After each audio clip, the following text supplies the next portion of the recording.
Okay, good morning everyone. So we have come to the third day of our learning words through news reading. Okay, so for a change, the last two videos we have discussed about Ukraine war. We learned about the world in terms of the political situation and war situation, and also we have learned few words from those readings. So for a change, I thought we'll take something not so related to war. Let's talk about exam. You know. Um, So I think those who are familiar with the abroad studies, you would know these terms. SAT and ACT இல்லையா 10th முடிச்சுட்டு 12th முடிச்சுட்டு நீங்கள் யூஎஸில் போய் படிக்கணும்னா இந்த exams நீங்கள் எழுதணும். ஸோ திஸ் ஆத்தர் அவர் பேர் பார்த்தீங்கன்னா John McWhorter. So he's a professor from one of the Ivy League University. So he is talking about SAT and ACT exam optional வைக்கிறத பத்தி he is writing this. So just to give you a context, so இப்போ academic circle since I'm also into abroad studies, ஒரு பெரிய debate போயிட்டு இருக்கு. There is a raging debate whether the competitive exams are really the good way to measure the candidates' potential for success in their academic courses. So Silla universities, they've taken this decision of doing away with GRE. GRE is actually for people who are going for masters, and SAT and ACT is primarily for people who are going for UG. So இது ரெண்டு debate போயிட்டு இருக்கு. ஒரு side ஹோலிஸ்டிக்காக இருக்கணும், it is not just SAT and ACT மட்டுமே இருக்கக்கூடாது. இன்னொரு அண்ட் மோரோவர் இந்த எக்ஸாம் வந்து டிஸ்கிரிமினேட் பண்ணுது ஒரு பர்டிகுலர் பேக்ரவுண்ட் இருக்கவங்கள அப்படின்னு சொல்லிட்டு ஒரு ஆர்குமெண்ட். இன்னொரு சைடு இந்த எக்ஸாம் கண்டிப்பாக தேவை, ஏன்னா how do you measure, you need to have some measurable terms, ஒரு ஒரு பேராமீட்டர்ஸ் இருக்கணும் அப்படிங்கிறது தான் இந்த ஆர்டிகல் சொல்கிறாங்க. So let's read it. Making the SAT and ACT optional is the soft bigotry of low expectations. Bigotry na ஒரு ஒரு dogma இல்லை ஒரு கண்மூடித்தனமான ஒரு நம்பிக்கை, ஆர் வெறி அப்படின்னு கூட சொல்லலாம். ரிலீஜியஸ் பிகட்ரி அப்படின்னா மதவெறி. ஓகேங்களா? ஸோ இவர் என்ன சொல்றாருன்னா, is arguing for having these exams. ஏன்னா அதை ஆப்ஷனல் பண்றது வந்து ஒரு லோ எக்ஸ்பெக்டேஷன்ஸ், அதாவது இந்த எக்ஸாம் இந்த பர்டிகுலர் பேக்ரவுண்ட் இருக்கவங்க இந்த எக்ஸாம் எழுத முடியாது அப்படின்ற ஒரு ப்ரீ டிட்டர்மைன்டு லோ எக்ஸ்பெக்டேஷனோடைய ஒரு பிரதிபலிப்பு தான் அப்படின்னு சொல்றாங்க. Okay, so let's read it, and as usual we learn words from it, and we can also discuss about the points which are being presented here. So it is not fashionable these days to recall anything good that came out of George W. Bush era, but the phrase the soft bigotry of low expectation was one. It has never been forgotten, and justly so, because our society is rife with exactly such attitudes. So this is the overall article setting. So இந்த I think the author வந்து இந்த George Bush அவங்க காலத்தில் இந்த term use பண்ணியிருக்காங்க, the soft bigotry of low expectation. அதை வந்து use பண்ணுறது ஒரு ஃபேஷனபிள் ஸ்டேட்மெண்ட்டாக இருக்க முடியாது, ஒரு அன்பாப்புலர் சென்டிமெண்ட். அண்ட் நிறைய பேர் அதை மறந்துருக்கலாம். It has been just forgotten. சரியான அது கூட சரியான விதத்தில் தான் இருக்குது.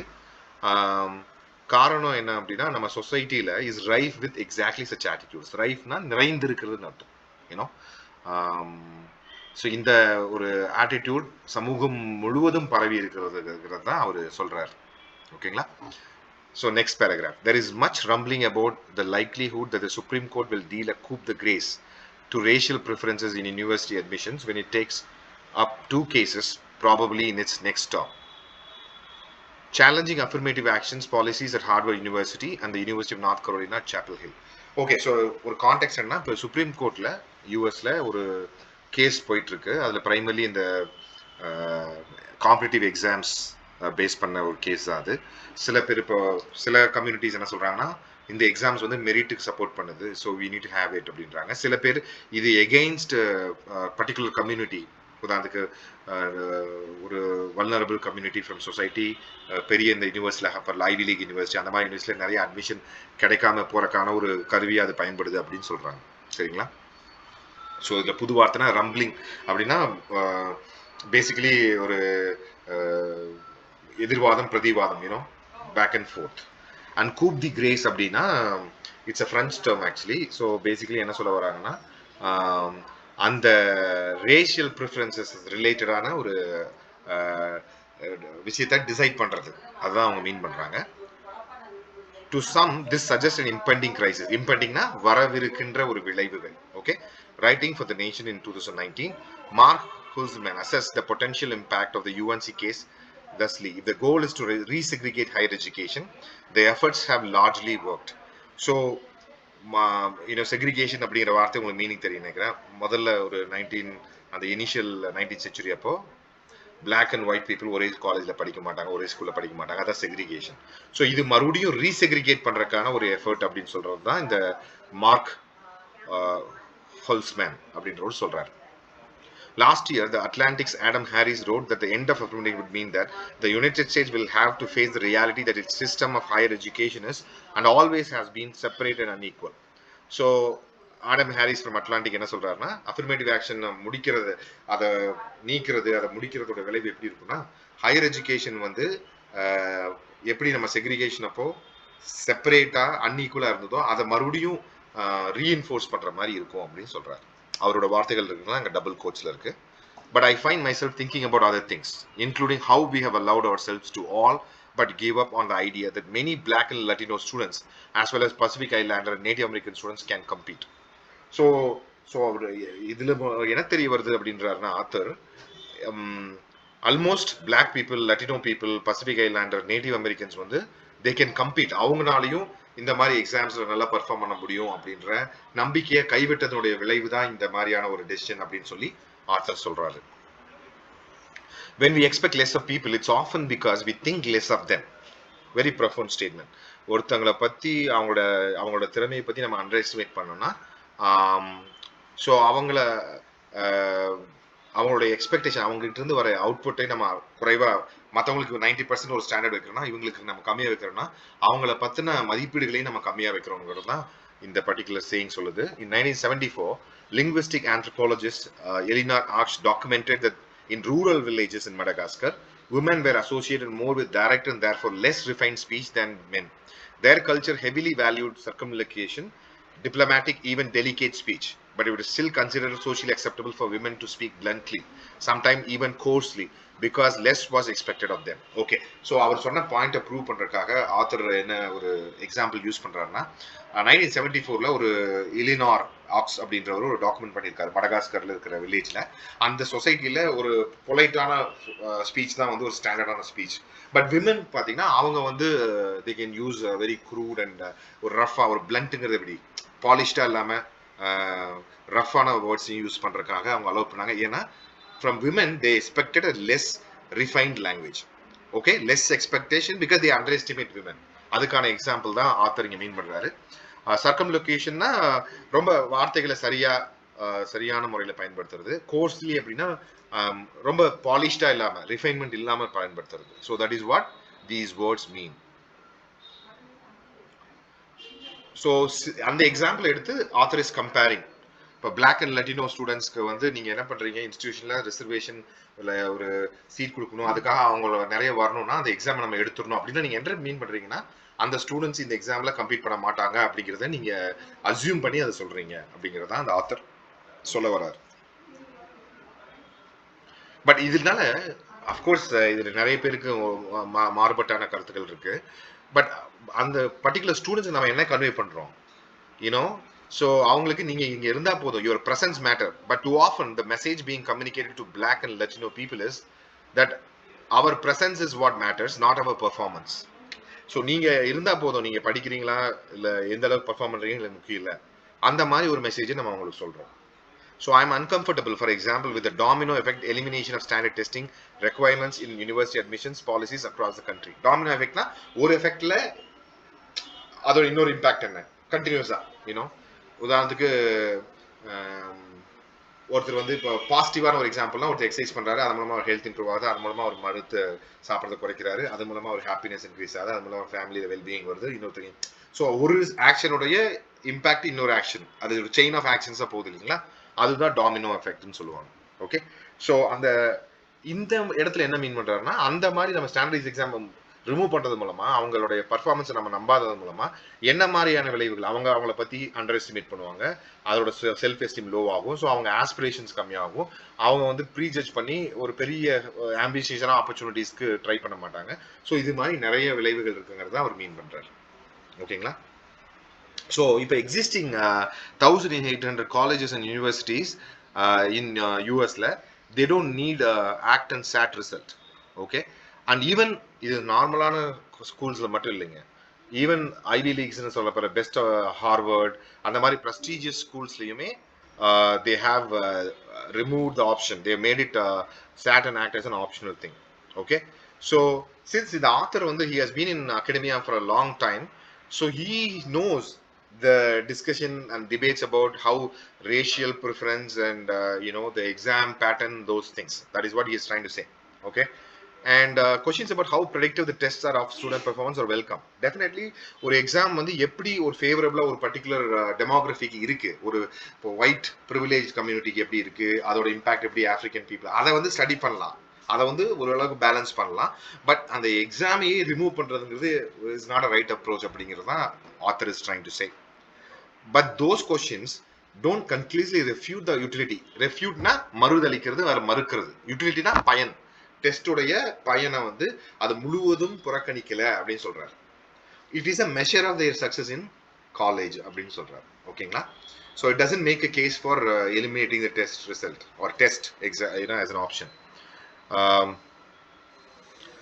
So அதுக்கான இம்பல்ஸ் ஏன் இப்படி நடக்குது அப்படின்றத தான் அவர் சொல்றாரு. The impulse is based on assumption that because Black, Latino, Pacific Islander, American Indian, Alaska Native kids on average, according to the National Center of Education Statistics, don't perform well on these tests as their white and Asian peers. So interestingly பார்த்தீங்கன்னா Asians நிறைய நல்லா perform பண்ணுறாங்க. நீங்கள் பார்த்தீங்கன்னா நிறைய spell பிலேயே பார்த்தீங்கன்னா Indians, Chinese நிறைய outshine பண்ணுறாங்க. ஓகே, ஸோ சம்ஹவ் இந்த African community, Latino community, other community அங்கே இருக்கவங்க வந்து ஷைன் பண்ணுறதில்ல அப்படிங்கிறத ஒரு ஸ்டாட்டிஸ்டிக்காகவே ப்ரூவ் ஆகுது. ஓகே, பட் வெதர் அந்த எக்ஸாமே ரேஷியலி பயஸ்டா அப்படிங்கிறத நமக்கு கேட்கணும் இல்லையா? So what is the thing, what is the reason why they are not able to perform?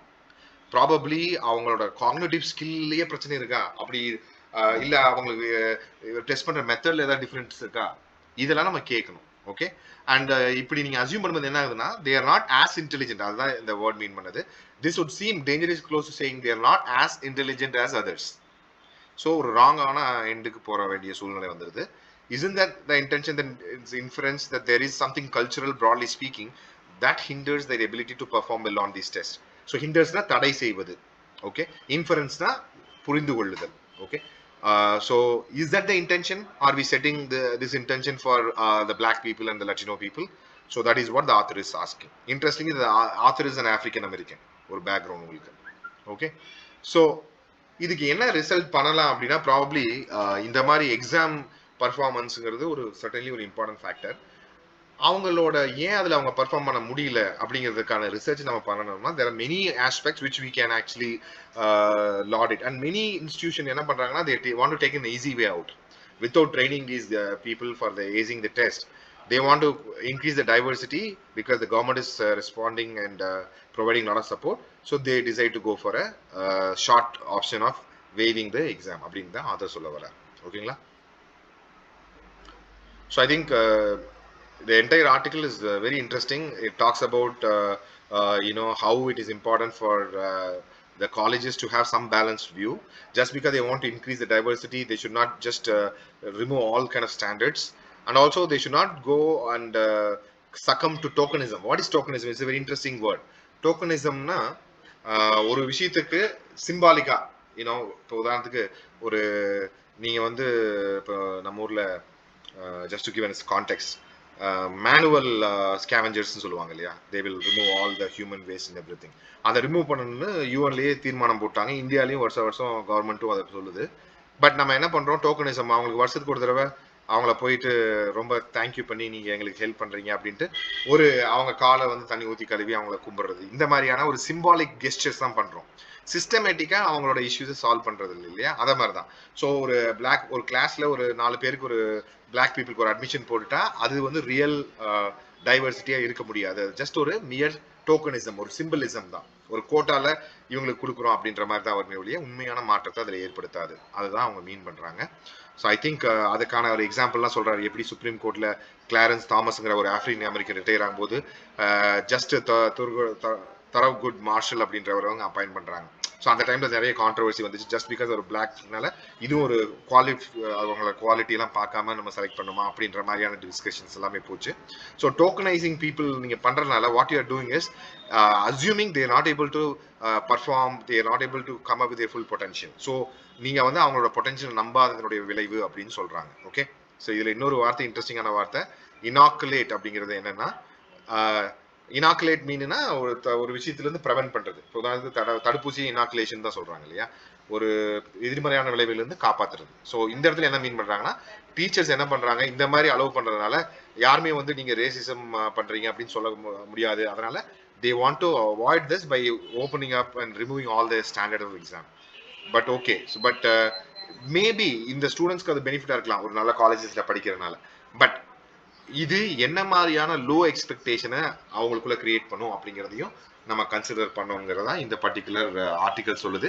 Very interesting article, முடிஞ்சா நீங்க படிச்சு பாருங்க. ஐ நோ நம்ம எல்லா பேராகிராஃப்லையும் எல்லா சிங்கிள் வேர்டையும் கவர் பண்ணலாம்னு தான் நினைச்சோம். பட் ஐ திங்க் நிறைய வேர்ட் சொல்லும்போது சில நேரத்தில் அது உங்களுக்கு ரொம்ப ஓவர்வெல்மிங்காக இருக்கும் இல்லையா. ஸோ அதனால ஐ எம் ஜஸ்ட் செலக்டிங், செரி பிக்கிங் சொல்லுவாங்க, இது நியூ வேர்டு உங்களுக்கு. செரி பிக்கிங்னா செலக்டிவா அங்கங்க ஒரு வார்த்தை எடுத்து நான் உங்களுக்கு சொல்றேன். பட் கான்டெக்ஸ்டுவலா பாத்தீங்கன்னா இந்த article is talking about the merits of and demerits of having sat an act, and overall conclusively it recommends having these exam. But of course you need to find a different way to encourage diversity, not by doing away with the exam and setting a low expectation, not only for others, even how it affects the very people who are getting admitted because of these lowered criteria. அவங்களோட expectation அதை எப்படி affect பண்ணுங்கிறதையும் நம்ம யோசிச்சு பார்க்கணுங்கிறத author சொல்றாரு. So author is from Columbia University, one of the top university in the world. So I think அவரோட experience அவர் share பண்றாரு. Okay, thank you. I think we'll connect in over another video. Happy reading news, happy learning words. Thank you.